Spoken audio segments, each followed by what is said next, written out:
Well, good evening, everybody. Because we are a little bit behind schedule, I'm going to go ahead and start. Let me just get this set up. So for those of you who may already know me, you know me as Kristen Meghan, the loudmouth liberty enforcer. I am a contributor for Infowars.com, the Next News Network, and a bunch of alternative media sites. I want to tell you a little story about my previous identity. In my previous identity, I'm known as Sergeant Kristen Edwards. 2001, I didn't really know what I wanted to do with my life. And in 2001, I figured, you know what, I heard about a bunch of my friends going into the military, and it seemed like they could get their college funded and do great things defending this nation. So in 2001, I rose my right hand to the Constitution to defend and uphold. And as ignorant as I was, that Constitution was just a subject in high school history. I hadn't read it. Throughout my career, I was stationed all over the nation, all over the world. I started out in England. My job was in bioenvironmental engineering. For those of you who don't know what that is, if you've ever heard of OSHA, anyone heard of OSHA? Yeah. I followed the health side. So my job was to ensure that everything that the Air Force was doing, that we were tracking the exposures for all military personnel as related to what was the Air Force doing, how did it relate to health, and what was the Air Force doing and how did it relate to environmental impact. I spent almost 10 years in the Air Force. I'd love to say it was the best 10 years of my life, but I'll tell you about one day that changed my life. My second base was in Oklahoma City at Tinker Air Force Base, Oklahoma. How many of you have heard about geoengineering or chemtrails? Yeah. Yes. How many of you have heard it's a crazy loon conspiracy theory? I just want to ask you guys one question. Do I look crazy to you? No. Did I talk to any plants or walk up here backwards, or am I wearing a tinfoil hat? I'm not crazy. Throughout my military career in the Air Force, I was made rank my first time. I had 4 stripes on my shoulder. I had medals like you couldn't believe. I was the exemplary Staff Sergeant United States Air Force. I actually was transferred from one base to another to do a special operation because of my stellar background. When I was at Tinker Air Force Base, Oklahoma, I heard about geoengineering, and I thought, oh, those crazy conspiracy loons. I'm sure we've all heard of Alex Jones from Infowars.com. Yeah. The man I once thought was a loon, wearing a tinfoil hat, living in a bunker, that I just shunned off as, you know, this guy doesn't get it. Did he strap on the uniform? Has he gone out there and defended his country? Well, it was around 2007 that I first heard about geoengineering. And I started to piece the puzzles together, like a spouse who thinks their husband or wife is cheating, when all the dots start to connect, right? Well, part of my job in bioenvironmental engineering was to approve hazardous materials that came on the base.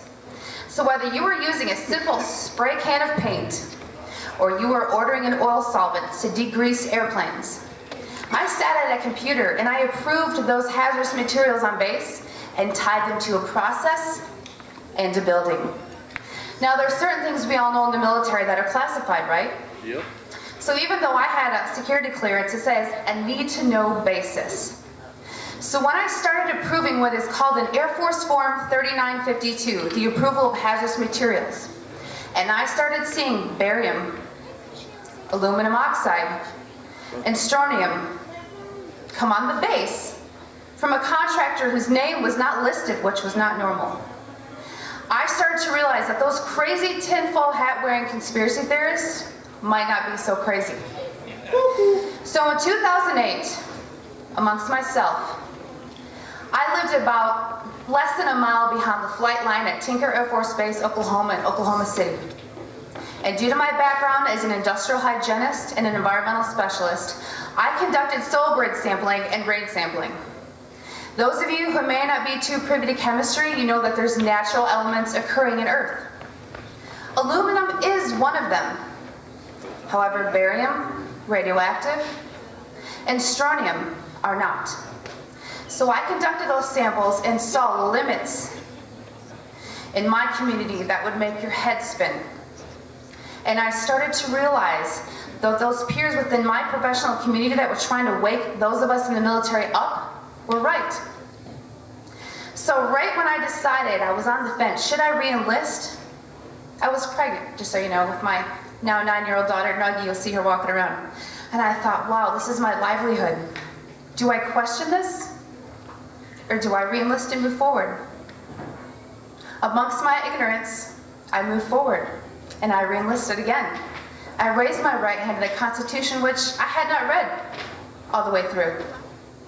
So after Oklahoma City, Oklahoma, I got transferred to 90 miles south of here, Warner Robins Air Force Base. Anyone know where that is? Yeah, it's like the big hub here in Georgia to fund the military. There's a lot of civilians that work there. It's 85% civilianized, 15% military. While I was at Warner Robins Air Force Base, let me remind you, I mentioned earlier that I got transferred from one base to another due to my professional background. Because I was such a stellar NCO in the Air Force, they transferred me from one depot maintenance base to the other one in the Air Force, Warner Robins.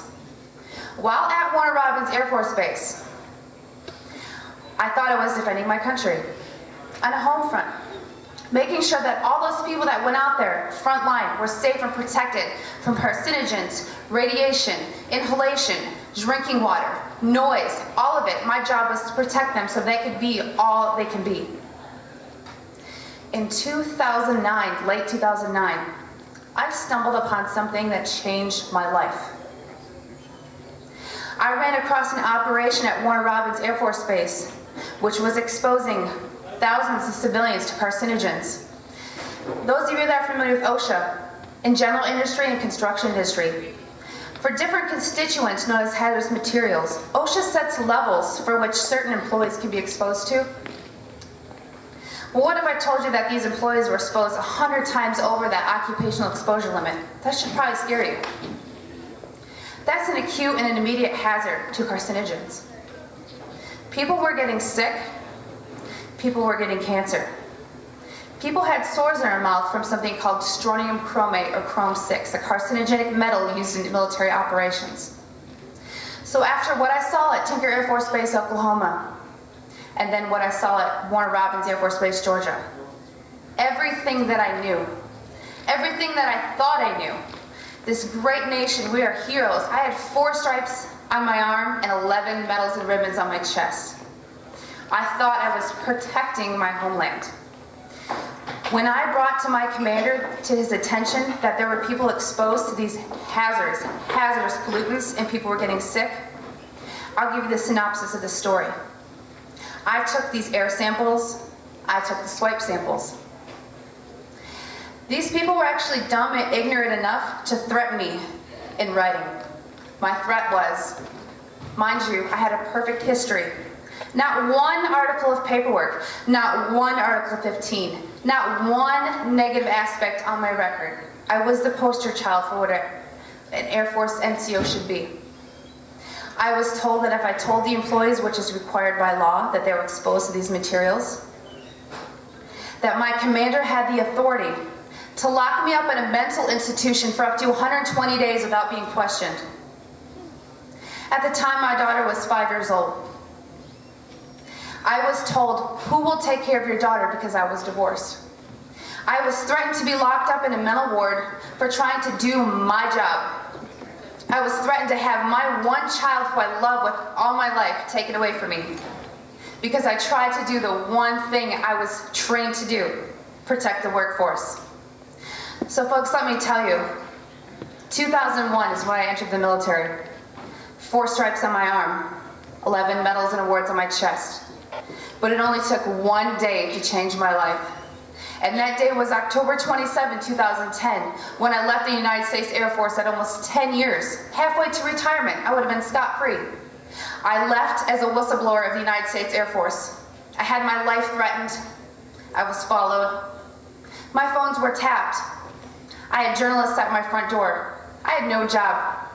I left the United States Air Force honorably as a whistleblower. It is because of what happened to me in the Air Force an avenue in which I thought I was a hero, an American hero, as we all think those in uniform are. When I realized that we are not honest and that the core values that the United States Air Force taught me were completely just talking points, it made me sick to my stomach. After leaving the U.S. Air Force, I worked for the Department of Veterans Affairs, which I figured I would be blacklisted and would never get a job with the U.S. government. Why I worked for the U.S. government, I don't know at this point, but it was easy to get because I was a disabled veteran. Why I was at the Department of Veterans Affairs, thinking I could turn things around. You know what I witnessed? How many of you are veterans here? Right here. Several of you. That is. Let me tell you about a little program that the Department of Veterans Affairs has. When you come in with PTSD, depression, anxiety, drinking problem, substance problem, they put you on psychotropic drugs. They put you on psychotropic drugs in which they get kickback for and profit for from Big Pharma. And then when you get addicted, they put you in a program called DDTC. It's called Drug Demand Treatment Center. So once they get you on these drugs that they profited from, they then put you in a program that they get government grants from to put you in rehab. So those of you who are veterans, I would really rethink your care at the veterans facilities. And I know in saying that as a former employee puts a big bullseye on my forehead. But frankly, I don't care. Because let me tell you the difference between 2001 and 2013. I read my Constitution, front and back. I read the Declaration of Independence. I read it all. And I stand here admitting to you that I was an ignorant person in the United States military who thought they were a hero. But you know what? Ego, I can tell you, I consider myself a hero or an idol now.